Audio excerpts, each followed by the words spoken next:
피터 스카지로의 정서적으로 건강한 리더 두 번째 시간입니다. 본격적인 이제 본문 내용으로 들어가는데요. 먼저 정서적으로 건강하지 못한 사람의 네 가지 특징, 이제 리더인데 이런 사람의 네 가지 특징이 일단은 자기 인식이 낮습니다. 자기를 무시하는 것은 아닌데 이제 무시하는 것으로 많이 생각하고 분노하는 그런 이유는 이제 자기 인식이 굉장히 낮다. 자존감이 의외로 낮다라고 하는 거죠. 또 하나가 사역을 결혼 생활이나 싱글 생활보다 더 중요시 여긴다. 그러다 보니까 이제 결국 가정은 골마가죠. 가정은. 뭐 사역은 잘 될 수도 있고 뭐 그렇지 않을 수도 있는데 어쨌든 가정은 굉장히 골마가고 있고 식구들이 상처를 많이 받는 이런 모습이 있습니다. 세 번째는 하나님을 위한 일을 감당할 수 없을 만큼 많이 합니다. 뭐 열심은 있는 거죠. 열심은 있고 열정은 있는데 이제 그런 것이 자신이 감당할 수 없을 만큼 하죠. 거기에는 어떤 이제 욕심, 뭐 야망 이런 거하고도 연결이 되는데 이런 이제 경우에는 침묵이나 고독을 사치스럽게 생각을 하고 또 이런 리더십은 항상 그 조직원들과 분열이 일어나는 이런 모습들을 보여주고 있습니다. 마지막 네 번째가 일과 안식의 리듬이 부족하죠. 나는 일하는 게 쉬는 거야. 이렇게 말을 하는 케이스 굉장히 위험한 것이다 라고 이야기를 하고 있죠. 이런 네 가지 특징이 있고요. 이런 정서적으로 건강하지 못한 사람이 교회 리더가 되었을 때 나타나는 이제 건강하지 못한 네 가지의 또 특징이 있어요. 이것도 이제 한번 보면 기록이 되어 있는데 첫 번째는 더 크고 더 좋지 않으면 성공이 아니다. 이렇게 이야기를 하는 거죠. 그러니까 성과로 인해서 막 스트레스 받고 사실은 그러지 말아야 된다. 중요한 거는 아버지의 뜻대로 하느냐 이런 게 중요한 것이지 성과가 있고 성취가 있느냐 그런 거는 아니라는 것이에요. 예수님도 오병이어 이후에 결국 남아있는 사람은 몇 안 되었죠. 제자 무리도 막 떠나가고 그랬단 말이에요. 그래서 예수님이 그 12제자에게 너희들도 가려느냐 이런 말씀을 하실 정도로 그래서 자신의 사역에 대해서 예수님은 의문을 품지 않았습니다. 그냥 아버지의 뜻대로 했기 때문에 더없이 당당한 모습을 보이고 있었죠. 근데 건강하지 못한 리더들은 이제 이런 게 안 된다라고 하는 것이에요. 두 번째는 내적인 상태보다 외적인 행위가 더 중요하죠. 그러니까 분주함은 당연한 거예요. 바깥으로 드러나는 모습이 되게 중요한 거니까. 그러니까 스케줄이 막 비어 있으면 굉장히 막 불안해 여기고 그러죠. 근데 예수님을 보면 예수님의 우선사항은 아버지 하나님과 함께하는 것이었습니다. 그러니까 내적 상태를 굉장히 중요시 여긴 거죠. 그래서 꼭 감람산에 가시거나 아니면 한적한 곳에 가시고 뭐 밤에 기도하시고 새벽에 기도하시고 뭐 그런 내용들이 많죠. 이게 다른 것보다도 내적인 상태를 더 중요시 여기는 거. 그런데 정서적으로 건강하지 못한 리더는 이게 반대라는 말입니다. 내적인 것보다는 외적인 행위가 더 중요하다라고 하는 거죠. 영성도 그냥 피상적인 영성이라도 괜찮다 이거예요. 정말 실질적인 나를 가꾸는 나를 충만케 하는 그런 영성 아니고 그냥 뭐 형식적으로 뭐 이런 영성도 괜찮다 이렇게 생각을 하고 이거는 이제 어떤 생각을 하냐면 일만 잘하면 된다 이렇게 생각하죠. 예수님과의 관계 뭐 그거보다도 어쨌든 뭐 일만 잘하면 된다. 그러니까 밑에 사람이 말하자면 뭐 굉장히 어떤 그 공동체 좀 시끄럽게 하고 또 인성이나 뭐 이런 게 또 영성이나 이런 거 잘 안 되죠. 뭐 예배에 충실하지도 못하고 막 그래도 일만 잘하면 된다. 찬양 리더들 찬양만 잘하면 된다.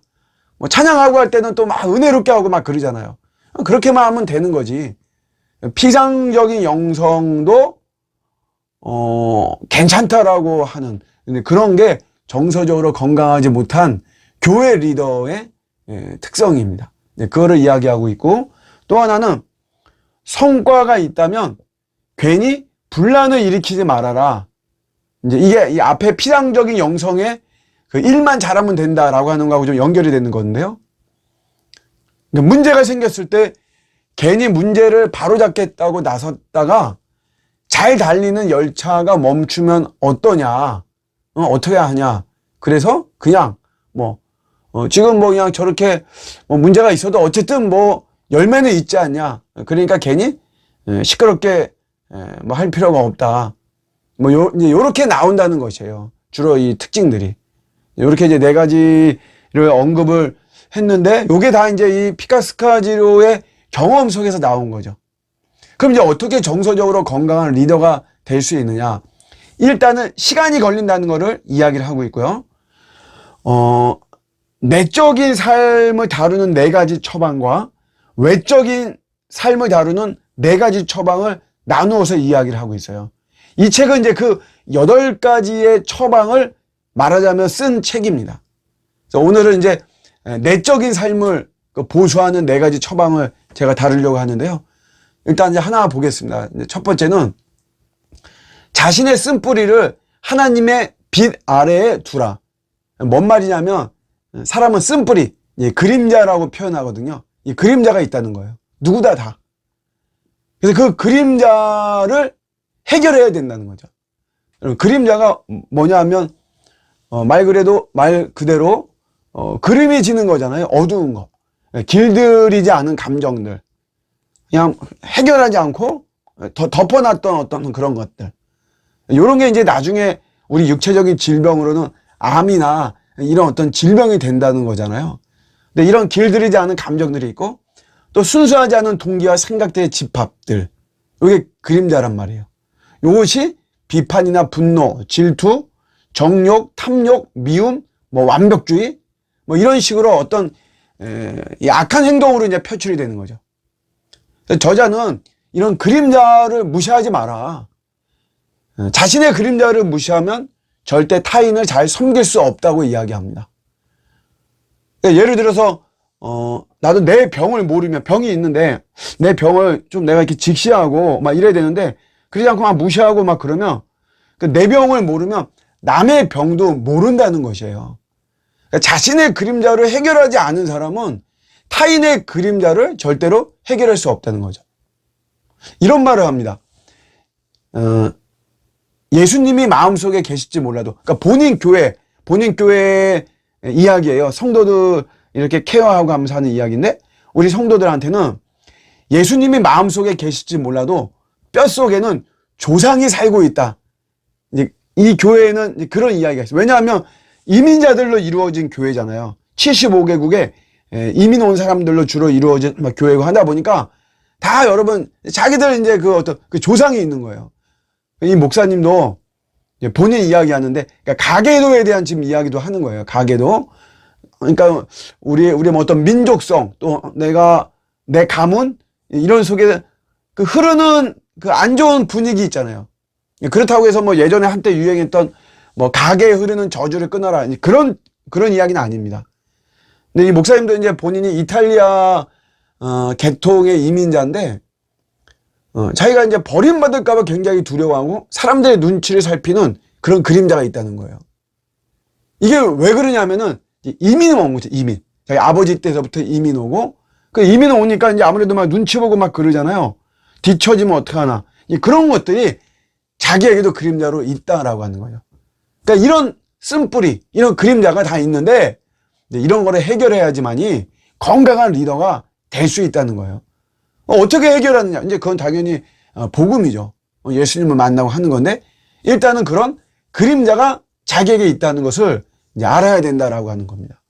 또 하나가 사역과 가정을 단절시키지 말아라. 이제 이걸 아주 강조합니다. 결혼을 하더라도 그 목적은 어디까지나 하나님 나라를 넓히는 것이어야 된다라고 말을 하는데, 이제 너무 이제 이런 말에 우리 그 사역하는 사람들, 리더들이 너무 이렇게 억눌려 있는 거예요. 사실은 결혼에 기쁨이 있잖아요. 근데 그런 기쁨을 막 무시하게 된다는 거죠. 이 책에는 필립이라는 목사님이 소개됐는데, 우리 한국 목사님이에요. 25명을 가지고 개척했는데 5년 만에 300명까지 성장을 했거든요. 근데 이 목사님이 일주일에 90시간을 사역을 합니다. 도대체 하루에 몇 시간 사역한 거예요? 한 13시간 정도 되나요? 그래서 본인도 이 스카지로 목사님 만나면 굉장히 많이 힘들어하고 막 그러는 거죠. 그러면서 이 결혼의 이 기쁨, 이 가정의 기쁨, 이런 것들이 이제 없는 거예요. 이렇게 나가면 이제 반드시 어딘가에서 금이 가게 되어 있다라고 하는 거죠. 예. 그래서 이제 어떻게 해야 되냐 하면, 이제 결혼 생활이 우리의 첫 번째 야망이다라고 하는 말을 씁니다. 나중에 열망이다라는 말도 쓰지만, 야망이다라고 하는, 이제 좀 이렇게 도발적인 표현을 쓰죠. 이게 뭔 말이냐면은 그만큼 중요하다는 거죠. 그래서 이런 자세를 가져야 된다. 내가 오늘 어떻게 내 아내에게 예수님의 사랑을 보여줄까? 내가 오늘 어떻게 내 남편에게, 내 자식에게, 우리 부모님에게 내가 예수님의 사랑을 보여줄까? 이런 게 좀 있어야 된다는 것이에요. 저는 개인적으로 요즘 사역자들은 또 너무 이쪽으로 치우치는 것 같기도 합니다. 뭐 그건 이제 제 느낌이고요. 그래서 너무 사역이나 뭐 너무 이런 어떤 예수님보다도 너무 자신의 어떤 가족에 이렇게 또 치우치는 또 그런 것도 좀 있는 것 같아요. 근데 어쨌든 뭐 이제 이 책의 내용은 그렇습니다. 그 다음에 세 번째가 예수님하고 하나가 되는 것이 더 중요하다라고 이야기하죠. 내리 목사라고 하는 분의 이야기를 하고 있어요. 41살인데 이 목사님도 개척을 했는데 18년 만에 교인이 4,000명으로 성장했어요. 사역자만 35명이나 됩니다. 대형 교회죠. 근데 이 목사님이 탈선을 했어요. 근데 이제 아이러니하게 그 탈선을 했던 아주 가장 탈선을 했던 그 기간이 한 3년인데 이 3년 동안 교회는 불같은 성장을 했어요. 눈부신 성장을 했죠. 근데 나중에 이제 탈선이 드러나고 이로 인해서 성도들이 실망하고 막 이러면서 교회가 굉장히 많이 무너지고 그랬거든요. 성도들이 막 나가고. 그래서 이제 성도들이 당회나 직원에게 항의한 거예요. 도대체 뭐 했냐? 그랬더니 이제 답변이 뭐냐면 당회나 직원들이 이제 감진을 했대요. 감진. 우리 목사님 이거 잘못이다. 이상하다. 감진을 했는데 그때 교회는 너무나도 부흥을 하고 있다는 것이에요.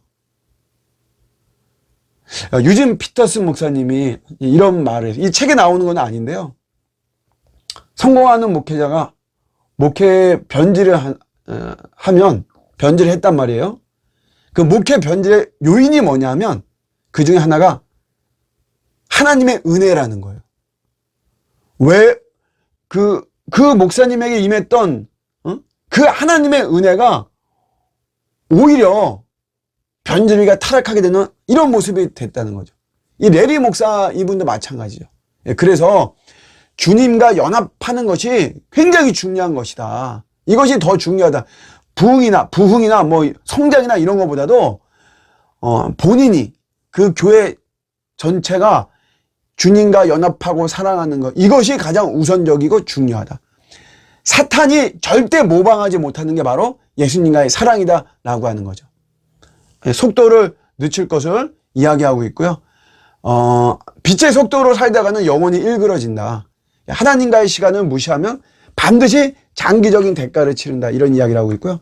마지막으로 사역을 멈추고 하나님을 생각하며 안식하라라고 하는 거죠.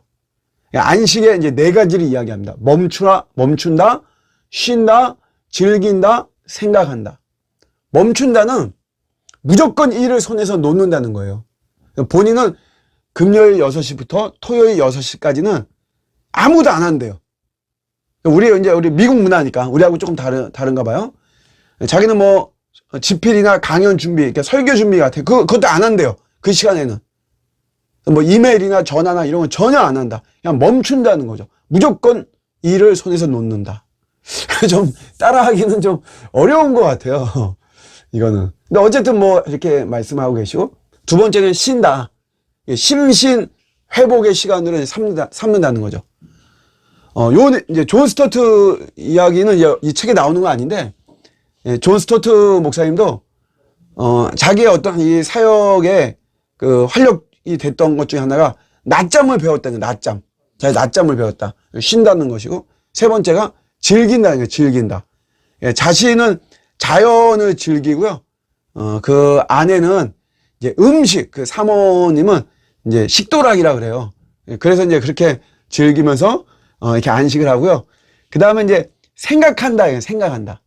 주님에 대해서 막 생각한다. 마지막 내용에 이제 이런 말이 나와요. 랍비의 이야기인데요. 아브라함 요슈아 헤셀이라고 유대인 신학자가 있습니다. 유명한 분인데, 이런 말을 했죠. 이 땅에 있는 동안 안식일을 맛보는 법을 배우지 못하면, 영생을 음미하는 법을 전수받지 못하면, 안식일 맛보는 법 배우지 못하고 영생을 음미하는 법을 전수받지 못하면 내세의 영혼의 맛을 즐기지는 못할 것이다. 다가올 세상의 본질은 영원한 안식일이다. 이렇게 이야기를 하고 있습니다. 네, 이렇게 해서 크게 네 가지로 어떤 정서적으로 건강한 리더가 되기 위해 내적인 삶을 다루는 네 가지 처방에 대해서 이렇게 다루었습니다. 네, 오늘 여기까지 하겠습니다. 네, 감사합니다.